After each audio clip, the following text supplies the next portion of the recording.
Perfect. So, welcome to the Real Build. I'm your host, Bill Ryman, your broker builder. And today I have a guest coming from Asheville, North Carolina. She helps busy professionals plan, design, and construct homes so personalized that they are the perfect recipe for now and their futures. Every design challenge has a beautiful solution, and style never has to be sacrificed. Her services include in-home consultations, turnkey interior design, kitchen and bath design, closet design, project management, renderings, styling, window treatments, custom furniture and staging, new construction, renovation. She does it all.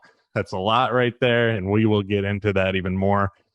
She cares deeply about the well-being of each client and makes it her focus to ensure their home is a reflection of them while providing peace of mind and comfort for all who enter. And she makes the process educational, fun, and fun, of course. Lisa, welcome to the Real Build. That was a mouthful. How are you doing today? Hey, that makes me sound busy. I'm well. How are you?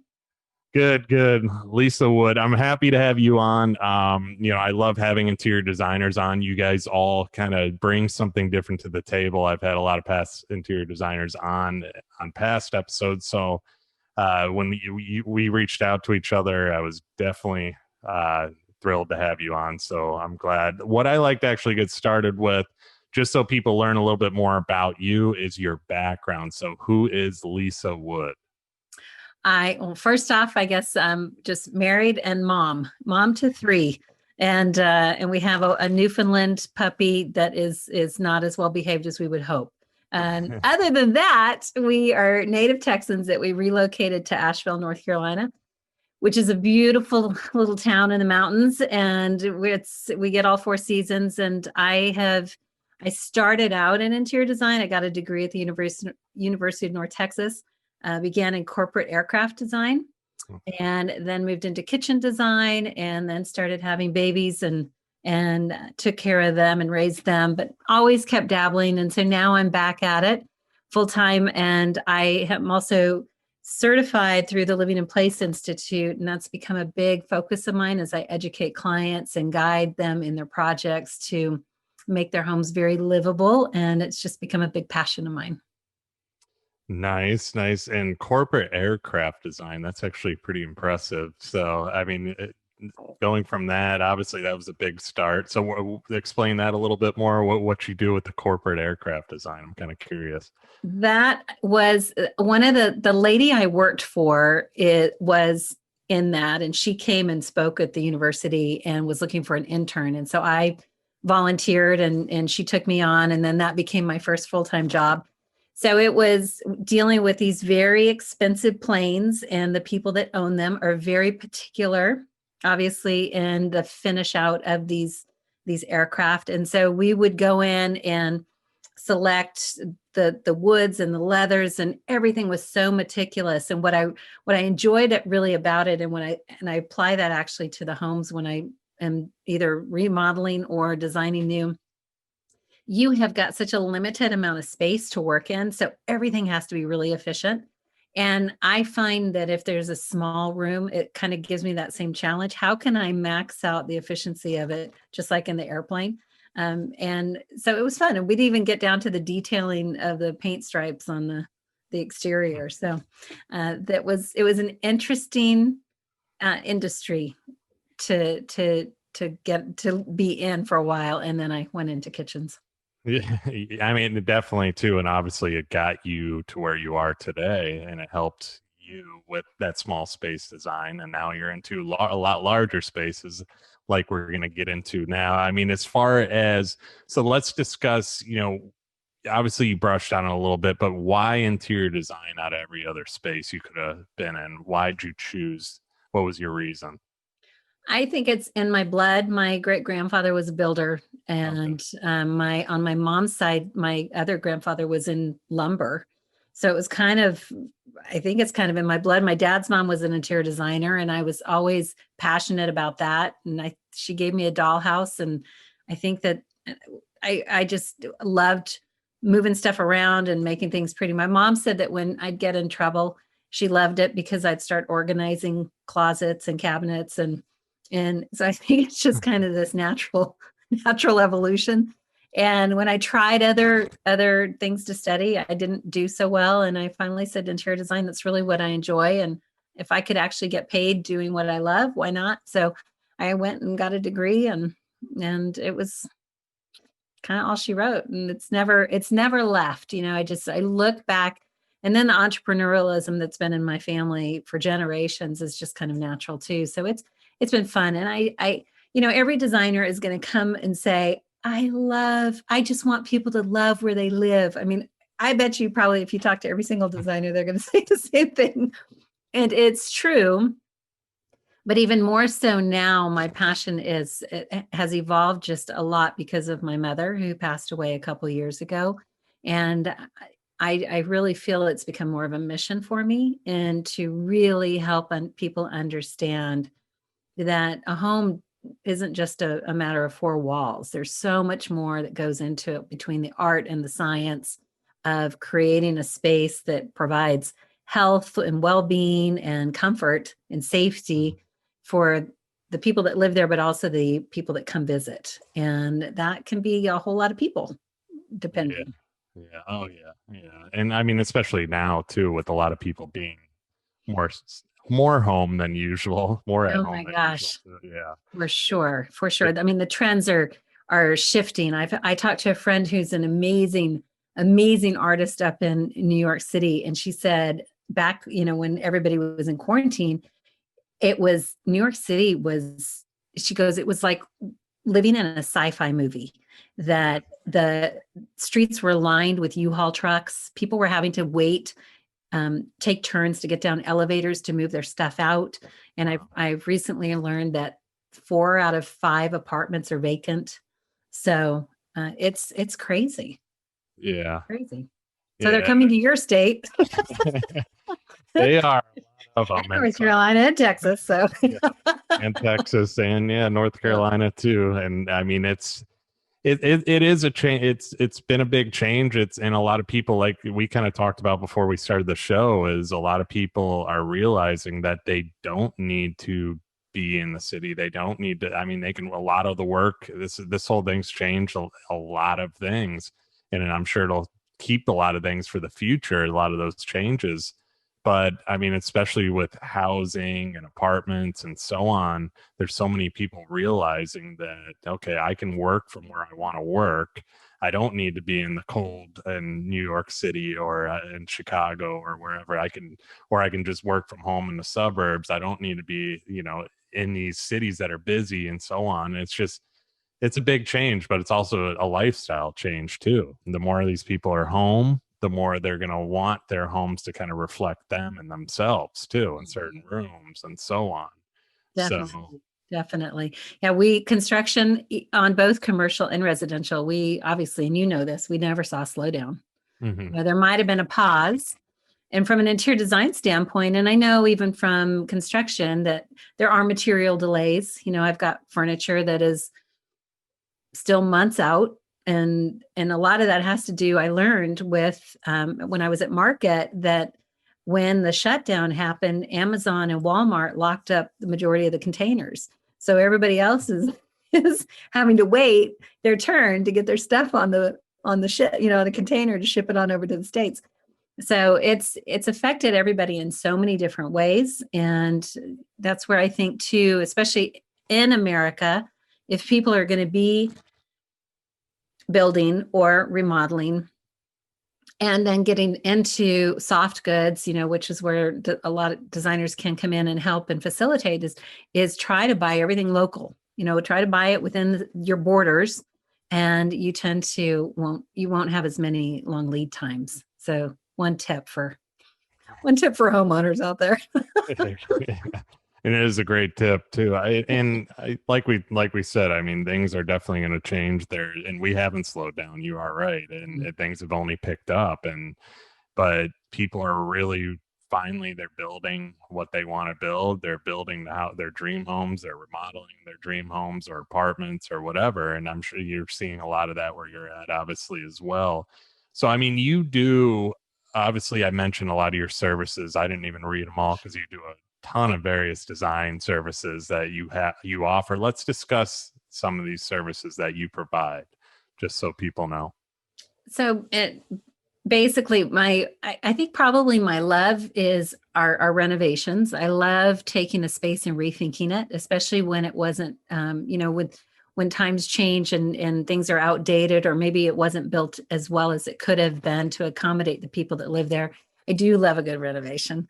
I also really enjoy the new builds. I love being able to get in on the front end and collaborate with the builders and the architects, and really encompassing that whole design build model. Because when I got out of school, that wasn't a term. And, a lot of times designers were considered after the fact. And most of the design was left up to architects and the builders and sometimes developers. So I think it's just really, I love being able to get in when I can find that collaborative team and really have those conversations on the front end, because that design build process can save so much time and money, and we end up with a better product. So I'll work with clients either just on doing a 2-hour consultation or a 2-hour living in place assessment on their home, all the way to turnkey design and somewhere in between, just depending on what they need. And going to your design build, because I've talked with obviously past designers on the show about this and how important it is to, like you mentioned, kind of start off the process with it. Me being on the building side, having a designer like we do at the beginning, it helps so much in a lot of ways too, and even throughout the process, obviously as well, because it's not just about furnishings; it's about tying everything together. And that's what a lot of people don't understand on the design. It's not just furniture. It is, No. Mm-hmm. yeah. And that's the thing. There's so many different parts to it and pieces to it that blend together, which helps the builder, helps the architect. I mean, even when you guys get involved in the architecture, it helps because you can see these things prior to us going on the build end too. Hands down, you help me quite a bit. That's why I love having interior designers I on. love hearing. I think there's sometimes a misconception. People don't necessarily, unless they're experienced in working with an interior designer, they don't always understand what we do and what we bring to the table. Mhm. There's a difference between, if you talk to any designer who has certifications, there is a definite distinction between a decorator Yeah, and a I've heard designer. So Debbie Decorator, who has a passion for pulling things together. It's not to say that they don't have talent and they can't do it, but there is a big difference. And if you talk to design firms who are actually seeking designers that understand construction and understand all of the nuances from working on site and dealing with trades and project management, it's very different. So I think that's where people have to understand, what do they want if they're going to be working with a designer, and what do they expect? And having that clear communication on what a designer does. And that's where I really try to get passionate to help other people understand. I can pick out a paint color if you want me to, but, or some fabric, but really let's talk about how you want to live. Is this space going to suit your lifestyle? And is it going to suit everybody else's that's coming in here? And so it does. It makes that team effort just is a beautiful thing. It's like being in a boat. My kids all rowed. If they were all in the swing, like the boys in the boat book, the story, then the project is really successful. Yeah, and going back to the team effort, like you said, because that's huge, is having, and that's what I actually like say now too, is it is a team between the architect, the designer, and the builder. It's everybody works together along with the customer. It makes it a lot easier, the process a lot easier too. I mean, the interior designer we've been using, I've been selling them like crazy, especially in the larger luxury homes, because it makes life a lot easier. It really does. I mean, because I don't want to say people underestimate the amount of selections and stuff that goes into it. I think they kind of have a feeling about it, but then when they get to it and they get to the granite yards or they get to the tile place, things can become overwhelming really quick. Mm-hmm. And having that designer there to kind of hold their hand along with the whoever works for the builder, we have somebody in house that works with us that kind of goes along too. It helps kind of that customer calm down a little bit, and the process, it streamlines Mhm. the process a lot more and better too, especially in the architecture phase too, like getting walls and everything right. You're going to come in, you're going to know where you're going to probably have an idea where pictures are going to be hung, where stuff's going to work, not going to work. If there's a pocket door or a barn door that swings a certain way, well, you can't put a picture on that wall. There's so many little things that go into it, and Mhm. that's where you help tr- tremendously. Yeah. So, Yeah. And it's, it's even down to the technical aspects of it. There's designers of all levels, but when you start looking at who is actually taking all of those, who's staying in continuing education, who's understanding how ventilation systems work, how lighting affects health and mood and function. There are a ton of details. I was just working on a new project with a friend, and I was more consultative than doing doing the nitty gritty work. But I was seeing that the inconsistencies with the process when I would get an email, oh, I have to go pick this out today. I have to go, oh, now I have to go pick out this today. I'm like, this should have been done on the front end. mhm. And it wouldn't be this rush, and this panic to pick out something, and hopefully you're going to get it in budget. So it is. It's just communication. It's Mhm. learning how to communicate and helping the homeowner. I think they feel more empowered when everybody's on the same team. I Mhm. think it could just be such a successful experience for them and an enjoyable one, because it's stressful Yeah, enough yeah, as yeah, it goes. So, let's make yeah, it fun. yeah. That's the Fun and thing. simple. Well, that's the thing, and a lot of people do fear the build process too. I mean, they've gone through it, maybe had a bad taste in their mouth from a past experience or so on, and it's our job to make it fun. It's our job to make it more enjoyable. And how can we do that? And Mhm. that's by having a team, having the right communication, setting the expectations, doing the things that a lot of people don't. But it goes a long way, like we just talked about. It's huge to have that team in place, that structure where everybody knows each other. We kind of have that team to where even when electrical roughs are done, you can go there and kind of help out too, and point out the certain things that maybe you should add an outlet there, this Mhm. here, move the TV here, that would look better. So it's just having that group together. It makes the Mhm. process fun, Yeah. so Yeah. Yeah, it is. especially when you're spending that kind of money. So Right. Who wants to do it alone, right? yeah, exactly. Exactly. One thing I saw, you said that your design philosophy is simple: get to know each client, listen to who they are, what they want, and deliver peace of mind through a well designed space. So, explain this process a little, or explain this and your process a little bit more. I love talking to people. I think it's so fun to find out what their story is, where they come from, how they live.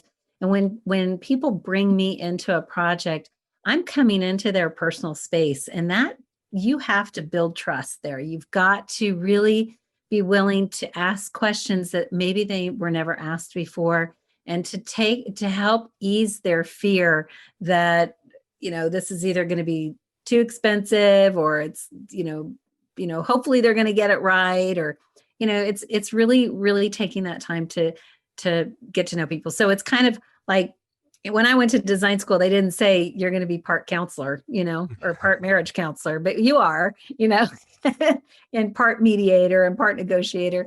So there's a lot of aspects. If you can get to know a person's psyche and understand the whole social realm of the way that they live, it's going to make your project more successful, because it's not just about nuts and bolts, it's about the people.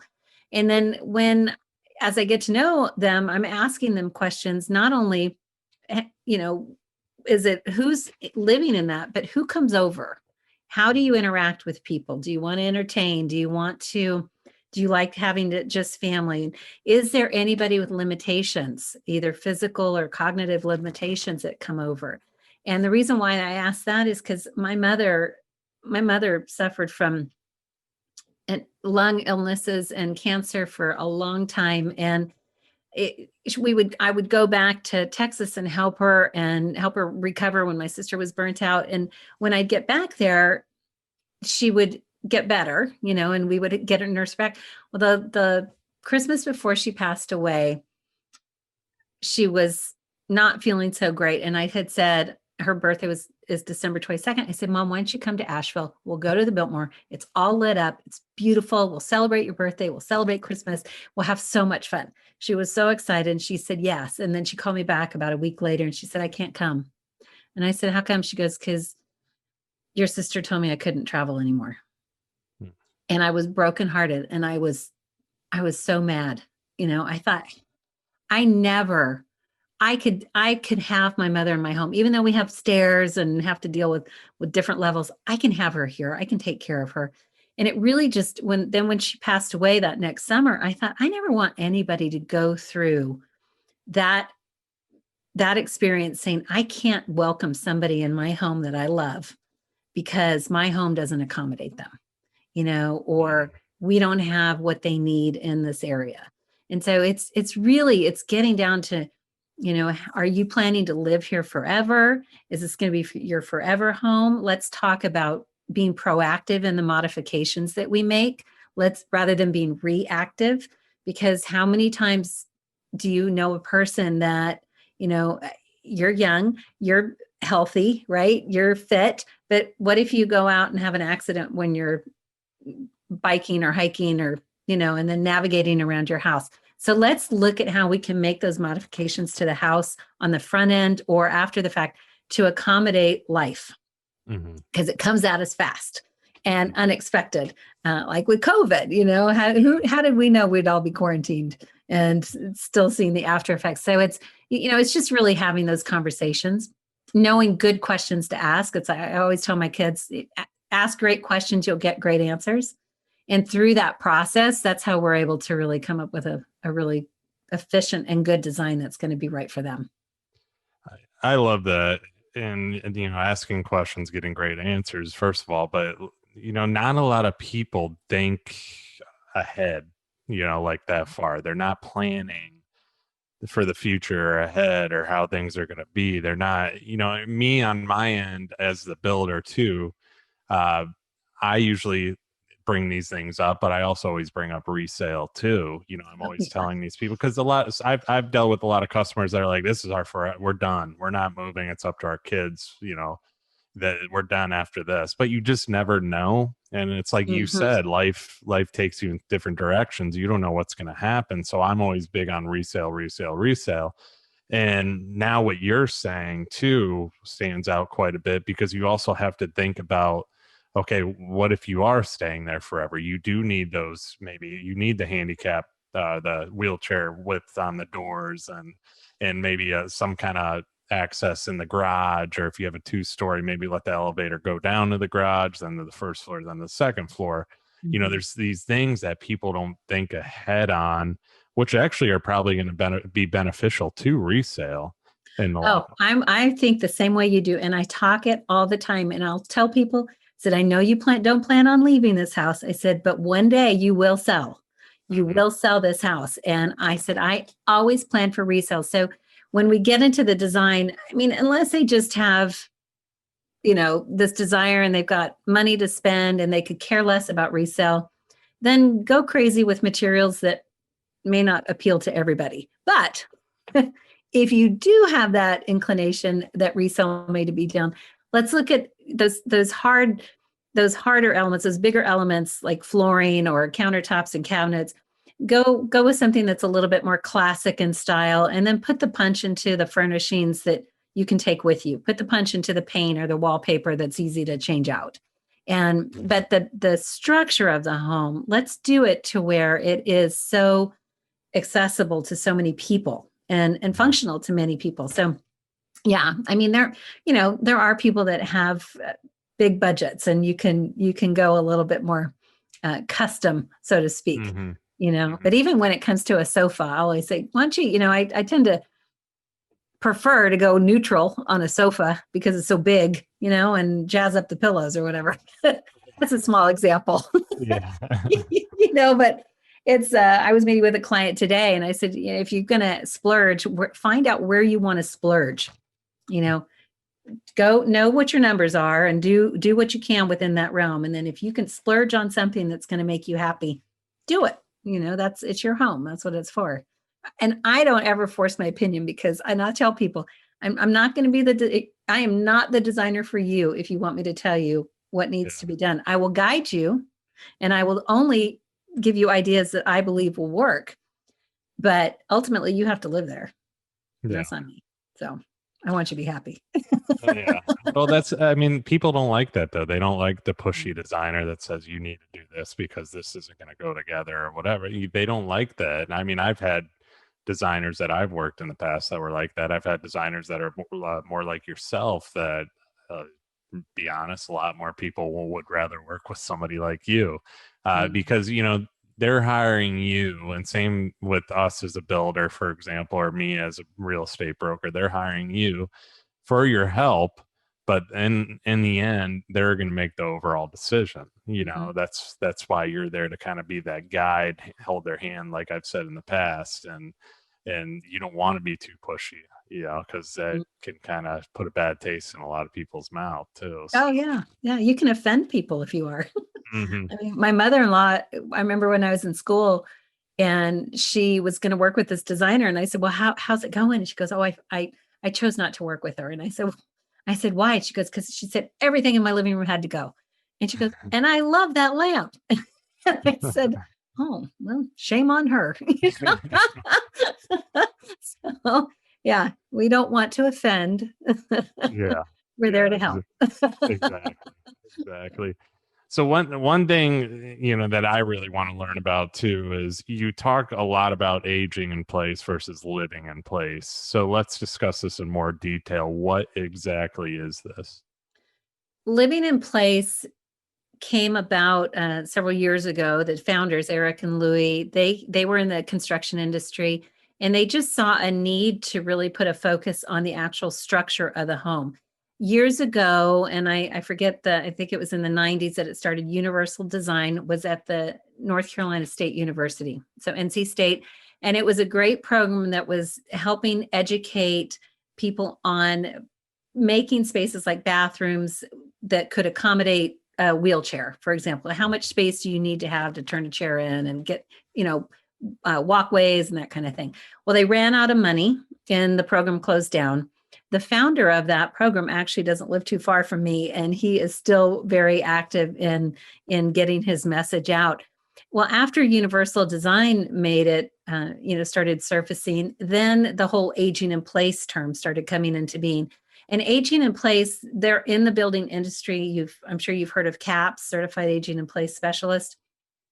That's just one small component of what aging in place is. Aging in place is a whole term, an umbrella term that deals with services somebody's going to need, like insurance, financial advice, healthcare, whatever. But the building industry then started offering the CAP certification. The only problem with it is people didn't want to age in place. That's negative. It's a negative connotation, and they don't like that. They want to live. I've got a friend down in Florida who is growing a company, and they are starting to explode, called Growing Bolder. And it's Mhm. 55 plus. You'll probably see some of the magazines coming out in your area because I mean, he's doing amazing things, Mark Middleton. And he, people want to live. They don't want to age. They want to live. And so that's where they they created the Living in Place Institute. And I actually learned about it when I was listening to a podcast. And because I listened to a lot of them. And when I heard Eric speak about living in place, I knew that was exactly what I needed to focus on and really hone my niche with that, because after going through what I did with my mom, I found it to be very important. So, living in place is, again, we're actually looking at the structure of the home. What can we do to make it better? And I believe that, when you have a luxury builder is different than a spec home builder. The spec home, it's all about production, right? And so they're wanting you get the choice of, say, A, B, or C homes, and the finishes are a little bit, they're kind of basic, unless you want to just, they keep upping the charge on you. Mhm. You can jump your house price at 50 grand in 30 minutes if you want. But so it's, but they're very much about production and keeping it on track.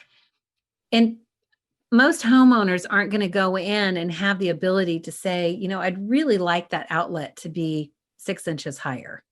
I'd really like the hallways to be 4 feet wide, because they go, that's an upgrade. That's an upgrade. That's not how we do it. We don't do things that way. And so for me, it's very frustrating to see these production builders that get this mindset, and it's just very close. This is the way we've always done it. And if you want it done differently, it's going to cost you X amount more. Mhm. And I just I get frustrated with that model, because that's not how it should be. Mhm. So I feel like with living in place, it's kind of, we've got a movement to try to elevate the building codes and make them better, to make a home that's going to be more inclusive, not exclusive, more inclusive for all ages and stages of life.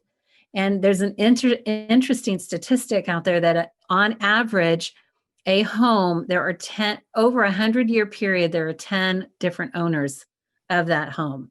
And so if you take just an average family of 4 times 10, that's 40 people that are in that home. Well, if you have people that are very active and social, think about, it could be hundreds of thousands of people crossing those thresholds coming into that home. So what if these homes were built better? Mhm. Most of the inventory that's out there, 80 to that were built in the 80s and 90s, all of those homes really need upgrades. Yeah. And that is something that, from a modification standpoint, we need to really be thinking of. How can we open up the space for better flow in case somebody's in a walker or wheelchair, or will be, or. Mhm. So it's just, it's trying to make it a very positive aspect. One of the things too that I really like about the Living in Place Institute is we get a lot of education partners coming in to teach us about the latest products that are out and the trends of with technology. So it's super helpful that we're very in tune with what's out there to make the whole space better. Mhm. No, and that's great. That's great what you're saying too, because I mean, going back to what you were talking about as far as production home versus luxury home or even custom home. I mean, that is the thing with production home builders is ABC. That's what you get, and we're not going to go outside of that. Same with the floor plan. Same with this. It is what it is. So, I mean, you're paying for that in a way, and I deal with it all the time. I mean, there's less expensive builders in our area that are, I don't want to call them production home because they're not doing mass productions of homes because there's our area is kind of a smaller, but they're doing that style, like the quality wise, I should say, put that out there. They're not as custom to where, if they do want to move that outlet or they do want to move something over, it is a problem. Versus with us, we do those walkthroughs to make sure the customer gets what they want. Mm-hmm. And that's one of the reasons I have this show, is to kind of explain those differences. And I do a ton of video with it too, because there isn't a lot of people that understand the big differences between going with a custom builder and not. Because I've even had people say, well, are your plans set in stone? I go, no, we probably haven't built the same plan once. I always say they're kind of starting points or stepping stones into, just ideas. They're ideas, and we can go off of those and tweak them and do what we can with them, and that's a custom build. You don't have to start from scratch. Right. So it's getting these ideas, and with you, with being more inclusive for all ages too, it is something to think about. And I'm actually, I'll admit, I'm guilty of it. I don't always think about wheelchair accessibility all the time in every single home we build, but we should. Mm-hmm. And that's going to be definitely one thing I'm going to bring up for now on. So thanks for coming on with that. My And, pleasure. yeah, because it is true. I mean, resale wise, it's beneficial. Even living in place, it's beneficial for the customer that's going to stay there. Maybe they do stay there forever. It's beneficial to everybody, because homes that are older, they are dated. I mean, the house I'm in, I redid everything, but when I bought it, it was originally built in '93. The vanities were down to my knees. you know. so and I had to take out everything and redo everything and kind of, redo the doors and so on too. And it is a lot of work. So now with the codes the way they are and the homes the way they are, do it right off the bat. I'm a big advocate, just doing it right, quality material, and selling our company on that. It doesn't work every time because some people don't want to pay for it, which is Hmm. okay. But I'm not going to go outside of that and Hmm. cheapen our product just to get your business. So I've So, been and I big on think that. too, and that's where I really want to educate builders on is that it's not just about um, upgraded materials. I mean, that, yes, that plays into it, but it really is. It's so simple that you can do. The majority of the homes either don't have a zero step entry. Now in Florida, it's easier. And when you're in the mountains and the topography, that makes it a little bit more challenging. So zero step entry, the wider hallways, the wider doorways, the location of outlets and switches for ergonomic issues, Mm-hmm. lighting, the types of materials like the finishes on the countertop. That stuff isn't going to. Now, okay, if you increase the width of the door, that will add some cost. But if you know it up front and you just make it standard, it's not going to change the look of the house. It's Mm-hmm. just going to make it function better. Because even if you don't have a wheelchair, we'll say somebody's older and has a walker or wheelchair. But what if let's go on to a new family and you've got a mom, as we always say, through the Institute, a mom coming in with groceries in one hand and a baby in the other.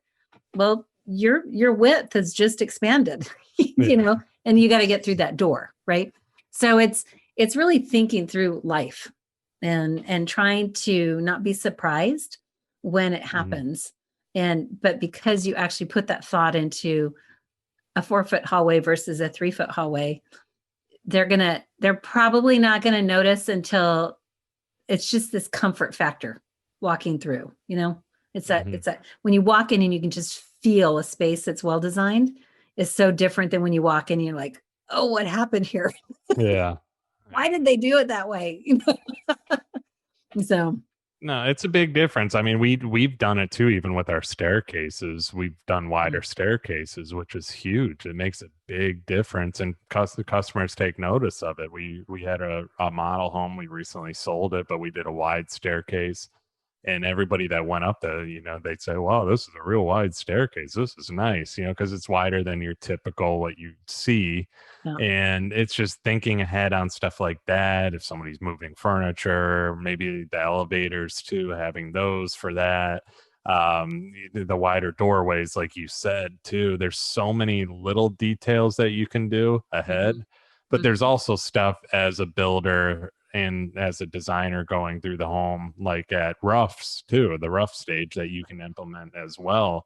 That's why those walkthroughs are so important, Yeah. to have them and have everybody there so we're all on the same page. Okay, let's Mhm. add an outlet there. Yeah, it's going to cost you money.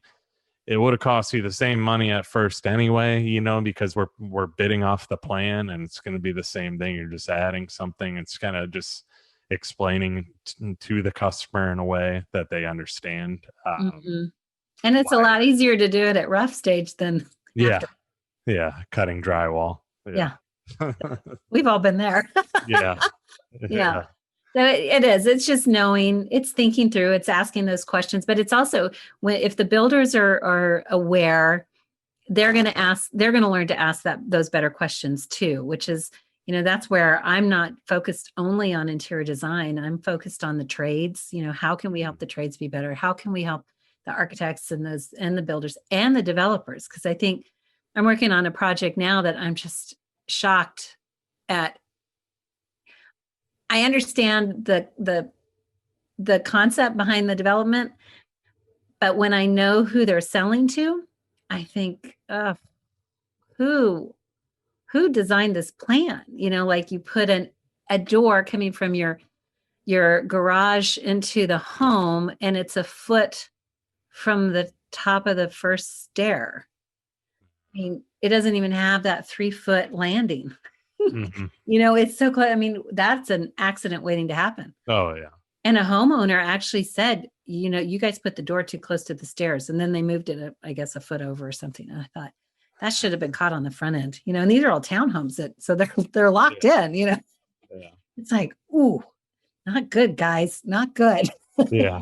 Yeah. So it's just there's a lot of simplicity, but it's having these conversations, knowing let's don't stick, we can always evolve, we can always get better at what we do in our craft, and I just want to get rid of that mindset that this is the way it's always been done, and let's think about how we can be better, because Mhm. that's what life's about. Life's about change. So let's change. Let's make these homes better.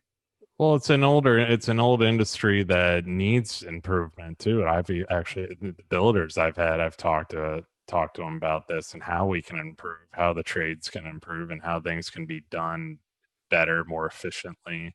Mhm. And I mean, a lot of it is like learning these things, but also, paying attention to the plans the architect puts out. Because, I mean, let's face it, the architect puts something, no offense to architects, they're great, but they put something on paper, but they don't always know reality that comes out of it.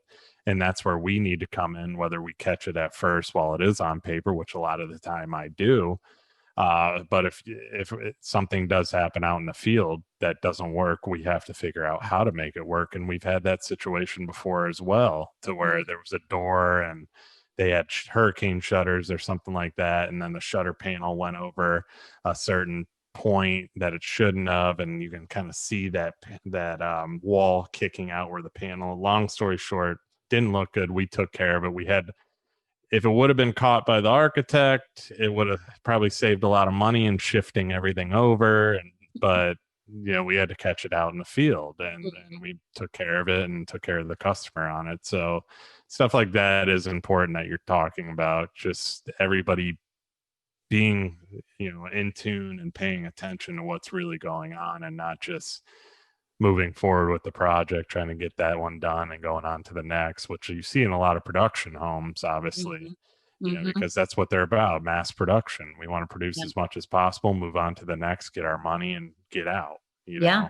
So, Yeah, I have the opportunity of working on a new development here, and it's probably going to be a little bit down the road just to do the DOT, do the highway expansion and stuff. But the gentleman that is developing it is a friend, and I reached out to him to let him know about my certification, and I said, if we approach this in the right way and we design these homes with these features in place, it's not like I mean, they can have the custom package, but just these basic features, you will have a development that will be marketable in ways that no other development can be. And that got his attention. That got him intrigued a little bit, because it's true. It's just like he said, if a home is well designed, it's going to resell faster. It's going to be mhm, better.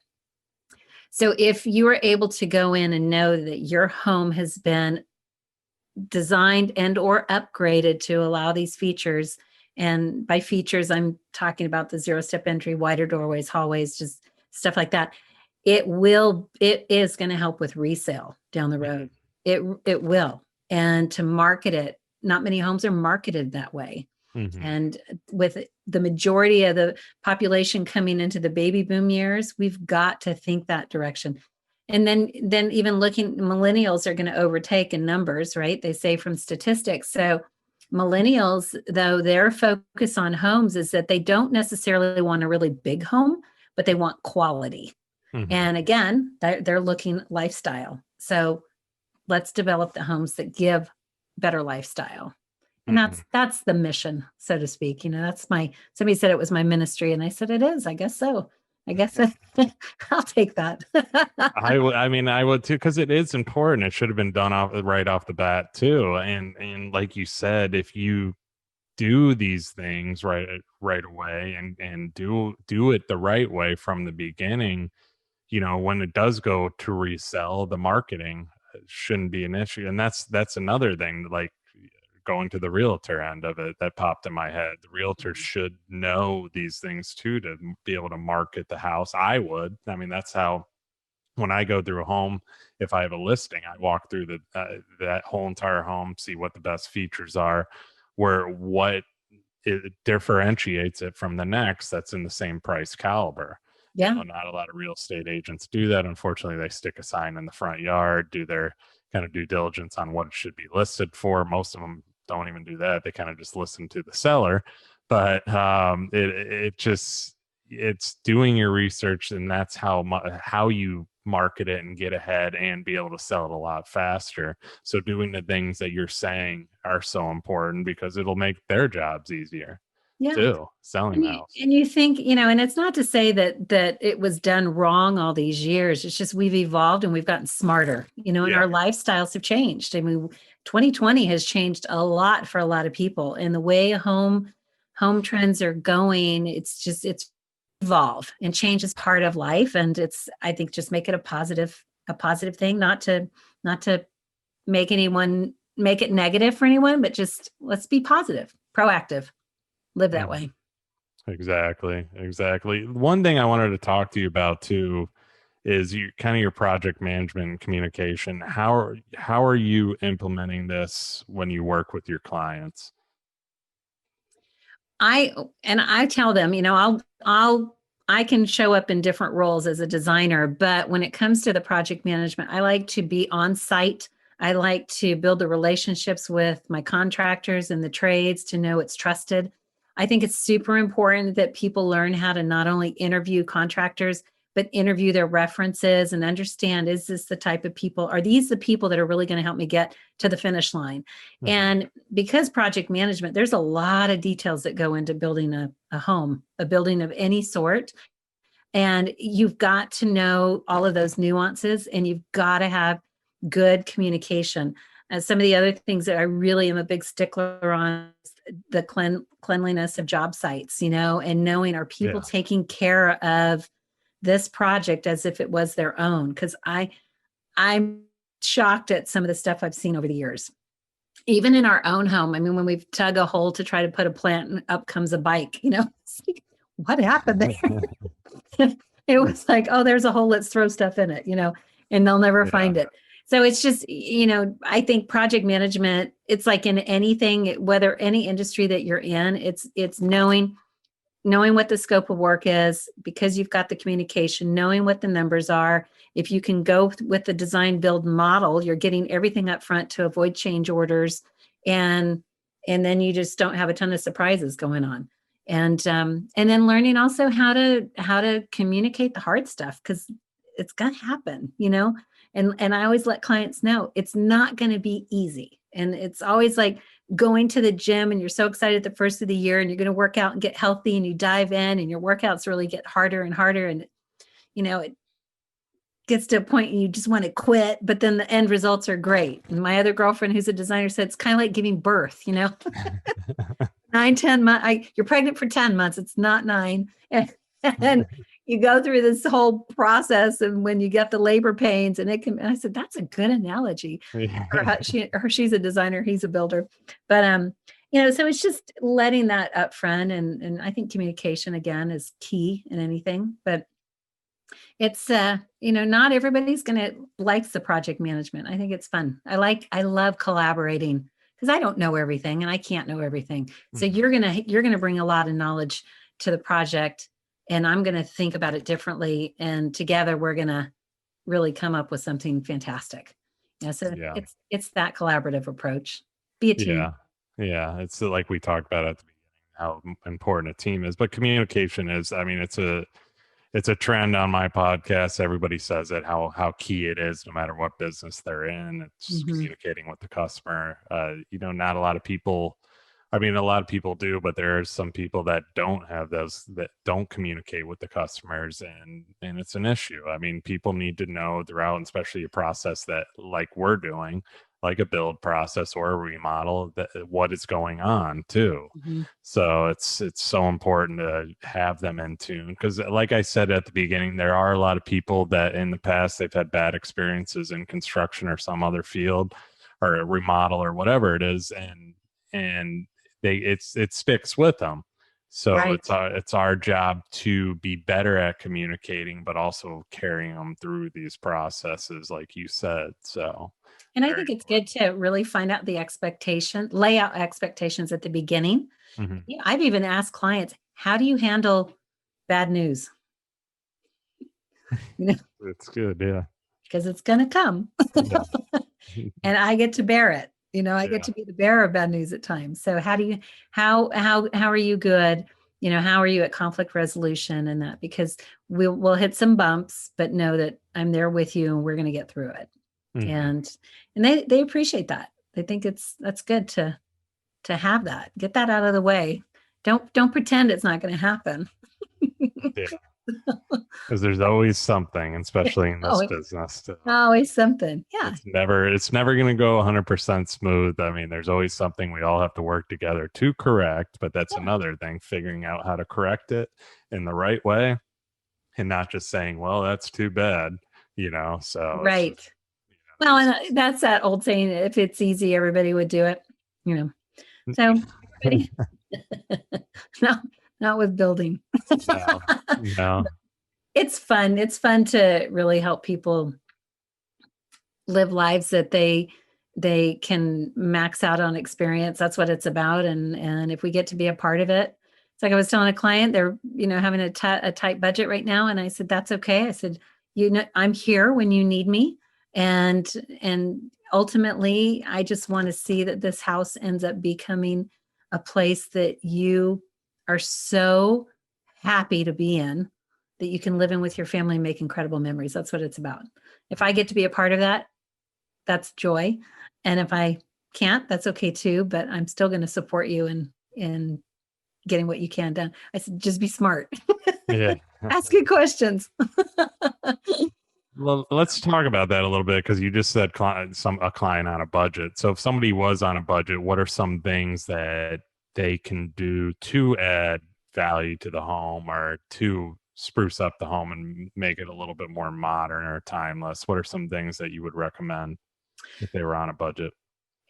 Depending on their numbers, because I know, and you've encountered this too. Not everybody understands how much things cost, and now with shortages on materials, that those costs are going up. But I think it's important to, from a design standpoint, you want to invest in good quality items that are going to be fixed for a long time, like flooring and cabinetry. And don't go with trends. Don't get caught up in the trends, because that's going to get outdated and get very expensive to change. If they are looking to make modifications, I think it's important for you to really understand, if you're in an existing home, and really take, kind of reverse engineer the process. Think about where you want, what would your ideal home look like, and then back it up.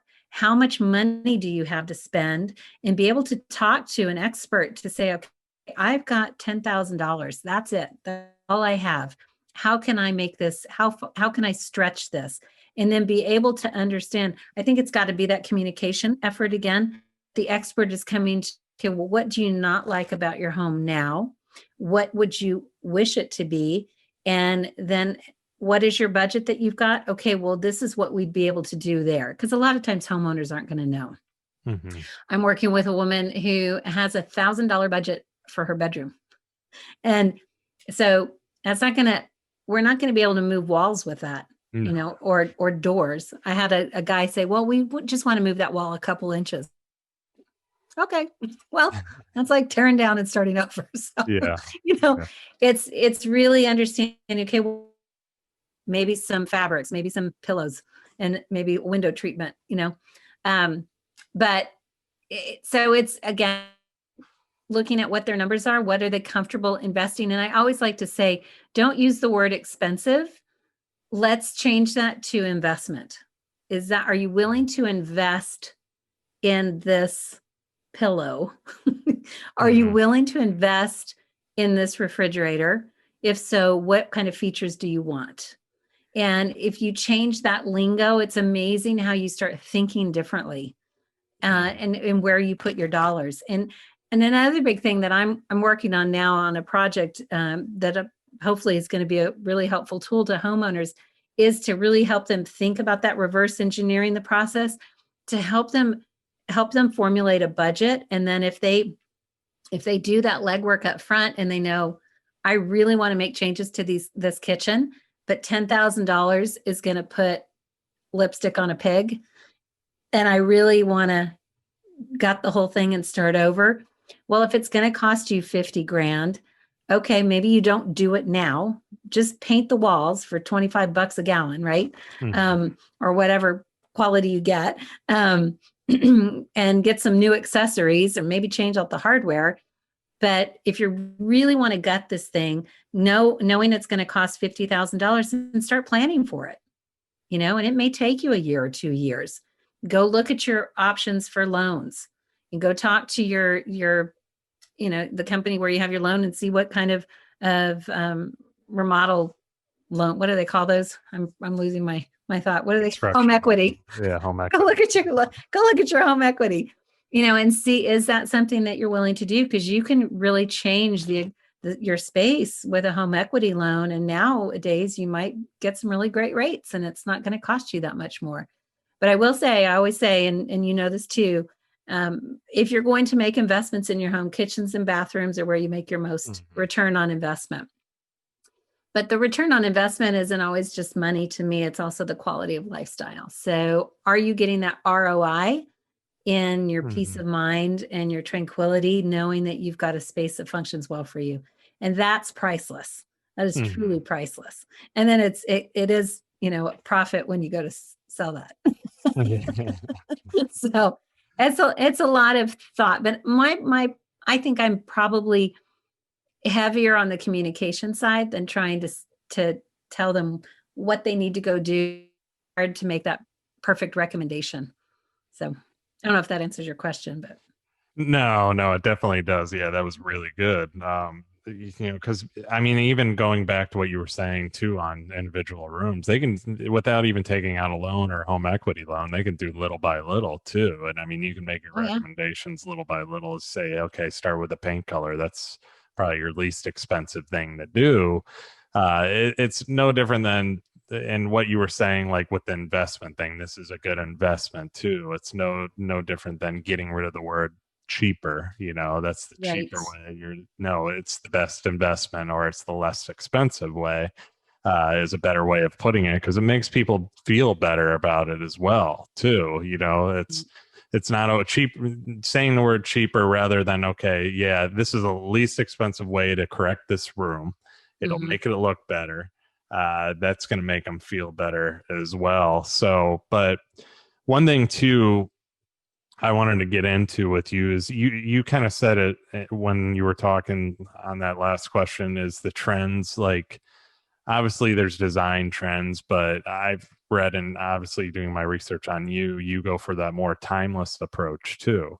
Hmm. So trends versus timeless, how are you doing the timeless? What is timeless to you? What kind of design are you doing to keep it more timeless to where it is going to last? Because we've seen trends up and down, up and down. Everything trends are changing every single year. Paint colors, this and that, coastal or modern, or it's like it's different every single year. So what are you doing to keep more of a timeless look in homes or remodels in the design that you're doing? Well, if I was going to flip homes, then it would be one thing. But when I'm actually dealing with homeowners, I'm finding out what is their style and where are they going to be most comfortable, because they're making the investment. So you still have to kind of tailor it to them. But I will walk in and say, okay, I would not recommend you going with this, uh, neon green cabinet, for example. And it's not that there's that many out there, but unless you get custom paint colors. But I would recommend this to get the biggest bang for your buck, especially if you know that you're going to not be here for very long. If you do anticipate selling your home in 5 years, let's go let's go with something that's going to be more classic in terms of the architectural style of it and the quality of the material that will last longer. And somebody's going to walk in and know that this room is done. I don't have to touch it. I don't need to do anything. But paint is easy. It's easy to change. When it comes to the trends, I don't.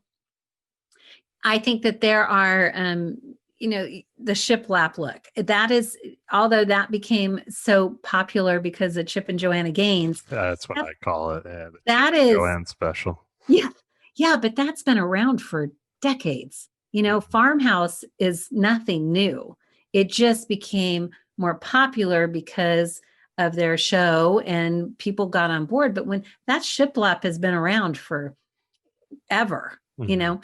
and I still think that that's a very classic look when done right. If you're going to clad your whole home in that, then, it might be overkill, but it's not anything new. I mean, a lot of the stuff that's in is not, that's been around. Fashions come and go, and it's just Mhm. the same with home. But the big trends that I'm really, through my research and what I'm seeing, and because of COVID, more people being home, the trends that are happening is not so much in what color do I paint my home or put on my countertop. It's how the livability functions. So more emphasis on taking, say, a basement and turning it into either a gym, a home gym, or maybe it's a play, a family entertainment area, with a bowling alley, which might seem extravagant, but that was the thing. Especially here, there were a lot of homes here in Asheville that had bowling alleys inside, or climbing walls, or things like that, to help give you that the ability to live and enjoy life, but it's at home. And so then home offices, and where in Texas, and I'm sure Florida, the same thing, everybody wanted open concept. Mhm. Well, not so much anymore, because if you've got to have a home office, you need that closure. So it's, trying to make spaces multi-purpose, multi-generational homes. I did a video series on accessory dwelling units, ADUs, but most people are going to know them more as guest houses or mother-in-law suites.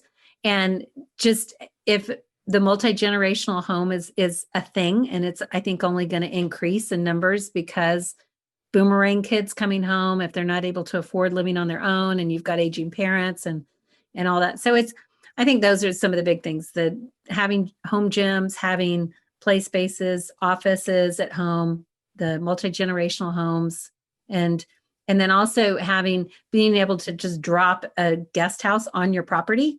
The prefab units are amazing, Mhm. and take little time to erect, and you can get a full thing in about 90 days. And then that can help with rental income. It can help with multi-generational living.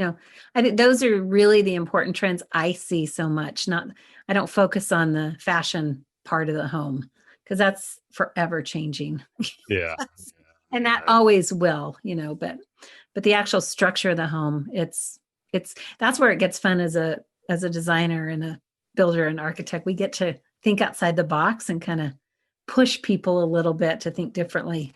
And then when yeah. they know the possibility is there, then they're like, oh, that would be fun, so Yeah.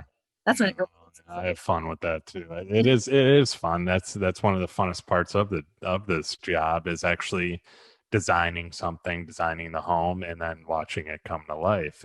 Yeah. It's awesome. I mean, I've been, ever since I was a little kid, I'd build stuff. Now, yeah, I get to build houses and watch, and people just, it's just the happiness you see at the end of it too, when things do come to life, is also fulfilling as well.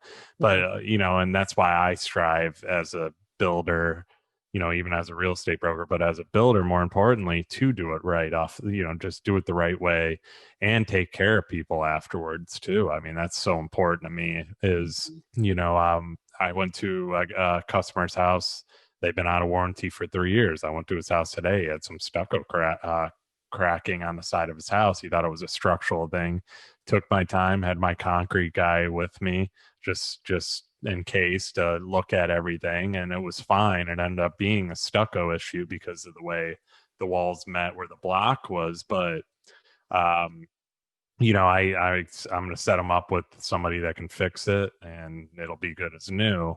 It's always being there, always going out of your way to take care of customers. I mean, I'm sure you deal with it too in your business. It's a big process. And even 10 years down the road, it still was a big purchase to them too. But Absolutely. And they won't ever forget you for doing that yeah. either, to know. And customer service is key. But I like you, seeing as an actual building come to life, and walking through those hallways when it's done, is something that is so cool. As I mentioned, my great grandfather was a builder. Well, a friend I'm from El Paso. a friend from El Paso posted a link, and the high school that my great grandfather built is known as one of the most beautiful high schools in Texas. And it made the A&D list as well. And so I actually went and did some more research on it. And sure enough, there it is. And his Huh. name is on it. And I took my children to El Paso a couple of years ago. My son didn't get to go with us at the time. And we walked the halls. This building's over 100 years old. Yeah. And they got to see the work. And I mean, it's just, that's impressive, you know? I mean, Yeah. I said, your great grandfather built this. How cool is that? You know, That or is great on your end. And so to know that we can have an impact on lives, you know, 100 years from now, yeah. because maybe we built a really awesome home. Yeah. That would be maybe I had a guy who built a table for a client, and I was oohing and awing over it, so was she, and he autographs his furniture. So, you know, maybe you need to autograph your homes. So It's a good tell, idea. Yeah. Hide tell it her. somewhere. Yeah. When they tear into a wall, they'll see your name, and your grandson will say, "Oh, look at Yeah. what he built." Yeah. I'm going to start So, doing that actually. Yeah. That's a good idea. Secretly autographed somewhere. Nobody will yeah. notice until I point it Write out. a little blessing. I just did a little video on how you can add more blessings and prayers to your home. Is if you write on the back of your switch plate, you know, because Mhm. somebody's going to touch that plate every day going in and out. So, Yeah. you know, just put some good juju in that house and right on. That's that is a good idea. Yeah. That There you is a really go. good idea too. That's awesome. Um, So one last question, because we're getting to the end here as far as the design side of things before I go into some personal questions. What do you find most challenging about design, your job, your career, designing a home? What are some challenges? What have you seen since you've been doing it? I think just budgets, helping people understand budgets and planning, the key for planning. You've got to plan.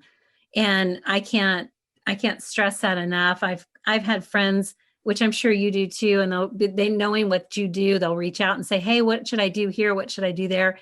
And they're in such a reactionary mode that I'm like, you know, you need to probably slow down, just slow down and really look at the numbers and look at what you're trying to accomplish. So I really planning and budgets are a big thing, but I think one of my biggest frustrations right now are the builders and their mindset of, you know, well, this is just the way we do it. And if you want anything done differently, it's going to cost you this much. And I just think that we can be better. So that's real. I really an impact on the construction industry in that realm, and so do all of my fellow ambassadors. I mean, that we meet twice you know, every other month to talk about how can we get this word out, and through the Living in Place Institute, we've got different accreditations that people can get.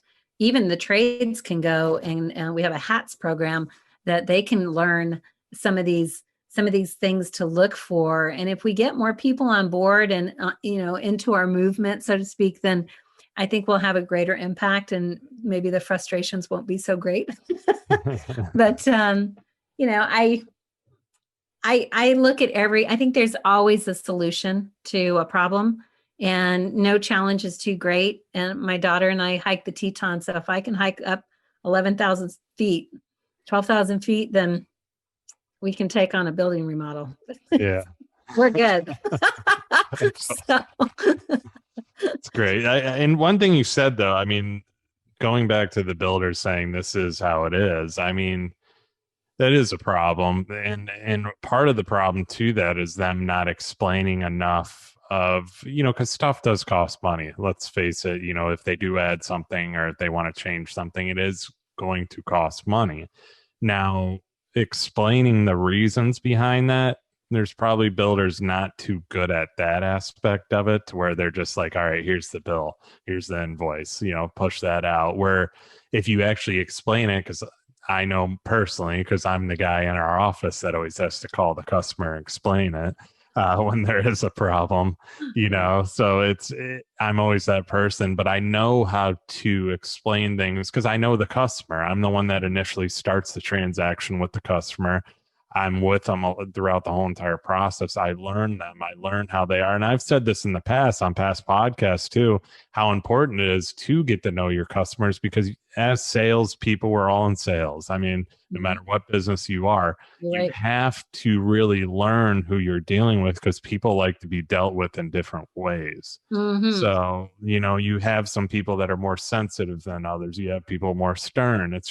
It's all how you, and there's so many different personalities, but it's being able to work with each and every personality that makes you a good salesperson and good at business. And Absolutely. And when you're getting into their personal space, it's having, again, those conversations up front. How do you like to communicate? Mhm. When things go wrong, how do you handle them? How would you like me to deliver bad news Yeah. or problems or challenges? Because there will be some, but I'm here. I'm your partner. We're going to get through this together.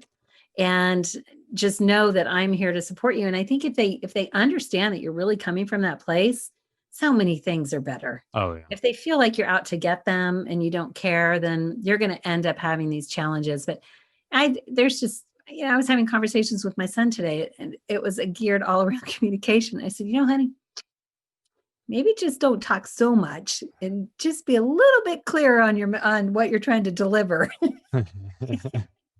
So he's 18. So, Yeah. but there are, it'll get better. I think it's, I was dealing with a builder on this new build, and I was telling my girlfriend, I said, you want to do a 0-step uh, entry shower. Well, brand new build, but they, normally in a brand new build, especially in Florida, you're probably going to depress the pan, right? You're going to have that to where that pan can recess down, and then there's no curb. Well, Mhm. what do you do if that didn't get done? And so I said, well, don't forget, we're doing a 0-step entry shower or curbless shower. Oh, well, we didn't plan for that. I said, Mhm. oh, don't worry, we can still do that. And they go, we can? And I go, yeah, we can. Because guess what? There's a product out there that'll allow you to do it. Mhm. And he was so excited about that product. He had never used it before, and we got it in. So cheers to Quick Drain. I can't wait to show him the photos. But that's what I said. Don't let some builder, if they're not familiar with how to make these changes, don't let that builder dictate what can and cannot be done. You go find somebody else that you can talk to. And maybe it's just because they don't have the knowledge of the products that are available on the market. Anything is possible. Mhm. And I hate taking no for an answer, because I do believe there's always a way around it. And Mhm. sometimes it just takes a little bit of time to figure that out. But if you ask enough people and ask enough questions, you're going to find it. And if the product doesn't exist yet, somebody will create it. It's just a matter of time. But Yeah. I think the majority of the focus, we've got a lot of education partners through that are joining Living in Place, and it's neat to see, because they are that passionate too about creating products that people need and that can really improve the quality of life. And so it's fun. It's fun to collaborate with companies that are that focused. So Yeah. it's only going to get better. Yeah, no, I agree. And it's getting more and more people involved in it, and the more and more people like you and I, and that's like my podcast. Like I've had everybody I've had on here has that same mindset that they Mm. just want to help people and make business better and make it better for the client. That's what this show's all about too. I mean, I even do, like, if I don't even get a job, I did it today. I had a customer, or not a customer, obviously went in a different direction with as far as builders, but it happens. But I always ask for their feedback. I say, Yeah. it's not going to offend me. I just want to know, what was your reasoning? Was it price? Was it this? Can you just explain? And he goes, to be honest with you, he goes, it was nothing to do with you or your company. He goes, I loved you guys. I loved your company. He goes, it's just my neighbor built with her. He's a friend of the builder that I'm going to go with. This guy is new to the market, blah, blah, blah.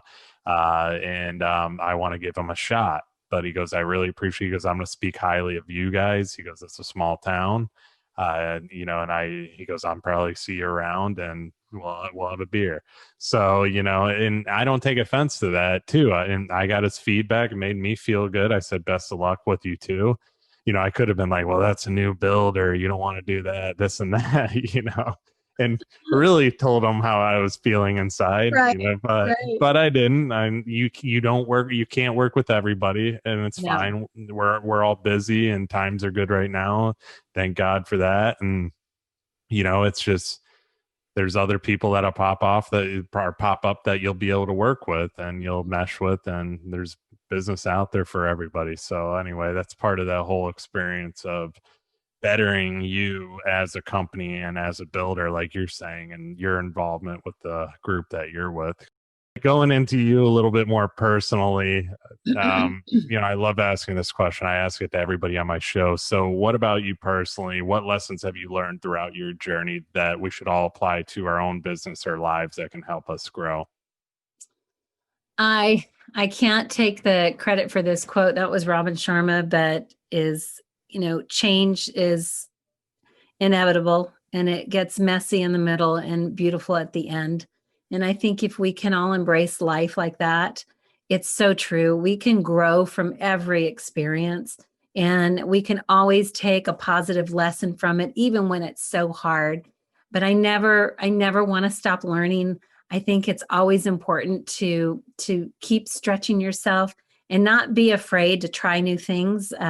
Starting this YouTube channel that I started, that was I'm more of an introvert, and my husband doesn't believe it, but I am. And to put myself out there like that, but I'm doing it in honor of my mom. And I know she was my biggest cheerleader, and she would be watching every single one, but knowing that my mission in order to do this is going to help other people. I think if you can really look at life on how we're here for a purpose, how can we serve? And God gave me this gift of being able to design things and love what I do, that's how I can be of best service to people. So I just figured, I can do it locally, but if I can take it to a bigger scale, then, YouTube, here I come. So I'm a work in progress over there, I'll tell you, but it's getting easier. It's getting a little better. Yeah. Well, it's better to start now than never. That's the thing too. And Oh it's my like, gosh. yeah, I mean, I was the same way, and I love your answer, by the way, too, because I was the same way. I mean, I never thought I'd be doing a podcast. Never thought I'd start doing YouTube or videos, and I'm doing a ton of video now. And I used to be hesitant to post those videos. Now I just post them. I don't even care. I'm just used to it. It's a habit. But those things are getting out to people too, because when I have people talk to me and they're like, they say to me, they're just like, okay, I saw your video, by the way. It was awesome on the 20 things to look for in construction or whatever. I'm like, oh, you saw it. All right, good. You get Nice. more and more and more of that too. And it's like, all right, I'm doing this for a reason. Takes Mhm. a little bit, because you got to get more content out there, but it's important. It's an important thing. And plus you're helping people. That's what it's all about too. You may not get everybody's business, like I said, but you're going to get people that like you. They're seeing who you are, your personality, and they're going to want to work with you.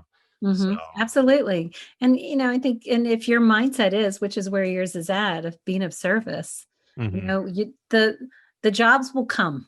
mhm. We can't do it all, and but the right ones are going to come to you. But if you're able to help more people by you putting yourself out there, like what we're doing here, I think it's a beautiful thing. I mean, who would have thought? And they didn't talk about this in design school. I'm not going to tell you when I graduated, but that wasn't a thing. Neither were it's yeah, it's fun. I'm excited to see what 2021 is going to bring, and it'll be fun to watch you and be able to help each other out, Yeah. collaborate that No, way.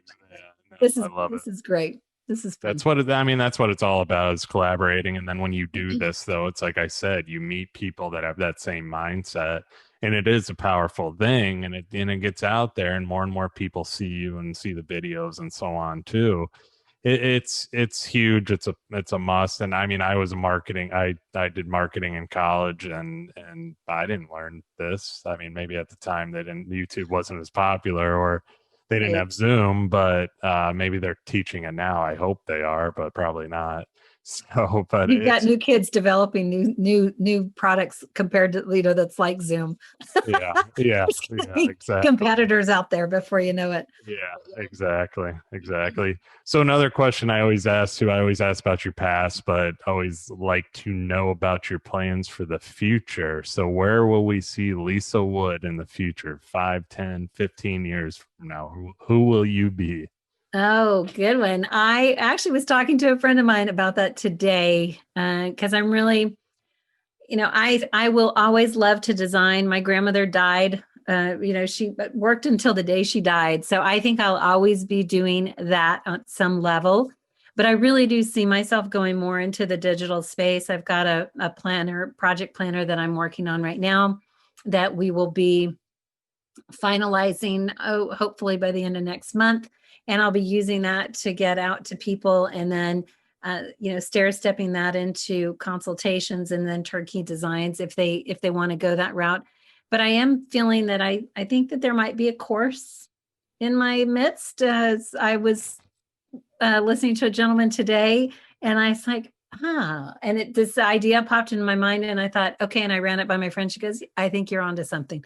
So maybe a digital course to really more geared towards helping homeowners Mhm. and helping them really understand the process from just the even concept of actually going out, even buying a home, that what should you look for? So I think that'll be, we'll see. We'll test it out and check. But we have a desire to go to the digital realm. There's a big trend with education. A lot of people are doing online education now, especially Mhm. after last year, so many webinars and CEUs, but from even just from homeowners and the industry from an educational standpoint, it was I forget how many millions it was in 2019, and it's estimated to be 3 billion by 2025. So people are seeking knowledge. They're hungry for Mhm. knowledge. And if I can take my expertise and package it up for them to, help them live better, then it can be a good thing. And then that Yeah. gives us the freedom to live wherever we want. Yeah. So, 'cause who knows where we'll be once our Yeah. kids all get out of college. Yeah. One done, two to go. So we'll There see. you But, yeah, go. we'll find out. I Time will love tell. it. There you go. There you go. Last question. This is what this show's all about. What exactly do people need to look for when hiring an interior designer, and why should they choose Lisa Wood as their designer of choice? Oh, well, I don't know if they should always choose me, honestly, because I don't know if I'll always be the right fit. I do love to laugh. I think you need to find somebody that fits your personality. I love to joke, and I always will find the positive and just being able to let people know who you are and see if you're the right fit. But if you're going to look for a designer, I think you really need to know the difference between a decorator and a designer. There are key differences. Designers typically, even if you have a degree or you don't, because there are very successful interior designers that were never schooled that way. But the if they have site experience, they actually understand construction. That's going to be key, because if they don't have any idea about what it takes to move a wall or open up a Mhm. wall and what that involves, moving plumbing and electrical, and if that's really what you need, you might want to find a designer that's got that kind of experience, because they're going to know how to talk to the contractors and the trades. And I also think that it's important to work with people that don't have a big ego, because sometimes designers and architects can be looked at like, oh no, here they come with their grand ideas, and and they don't always work. So that's where, if they have the actual knowledge of construction, if you're planning to do those kind of modifications, line up the skill set with what you need. And if you don't know the questions to ask, then reach out to me and I'll tell you some. So that's part of my planner, is knowing what kind of questions to ask a contractor to know if they're going to be the right fit for you. How do you interview people? And I think you just need to learn how to interview a Mhm. designer, interview to see if they're going to be able to help you accomplish what you want. And then, Mhm. for me, if somebody wants to work with me, then know you'll get some humor and and some laughter, and I do love a good challenge, and I will always find a solution, always. And um, yeah, I love being collaborative, so I think that's key too. Yeah, because the more you collaborate, the more you learn, the better knowledge you get too, and stuff like that. I Mhm. mean, I'm gaining a lot of knowledge just by sitting here with you myself. So this has been awesome. Lisa, this has been great. I really do appreciate you taking the time today because I know you're busy, and this definitely it was a great episode. I'm sure a lot of my listeners are going to get a lot of information out of this too. So last thing that I always like to ask, where can people find and connect with you?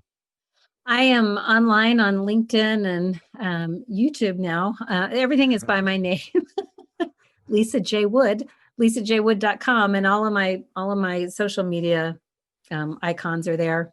But yeah, LinkedIn, I'm active there, but Instagram, Pinterest, Facebook, pretty much there. But lisajwood.com, that'll be the That'll main be hub, I guess. that's there you go. The main hub. And I do Yeah. have, if anybody's interested, I did put a list of 50 tips to create your forever home. And that's just a free resource. So if that would help anybody, I do have that available as well. Yeah, and I'll put a link to that too. Like me and you talked about, I definitely want to put a link to that to share with everybody too. And everybody go check out Lisa. Go check out her YouTube channel too. I'm gonna check it out too. So the pressure's on. Woo, yeah. Yeah. Yeah, the first one was probably not so great, but and I think my sync was off, so my lips might be moving and my voice is trailing, but every every video is It's an gonna get better. improvement. And this year's content is really going to be geared towards the home. Or last in December was a lot of holiday stuff, but yeah, anybody have ideas or that if they want to know something and just about from a design standpoint about how to modify homes, I love feedback. So interact with me. Tell me what you want to learn, and we'll come up with some good stuff. Yeah, and that's what's going to separate you from a lot of other designers because I mean that's you're out there, you're putting yourself out there, people can see you and see what you're doing too, which is so important like we talked about.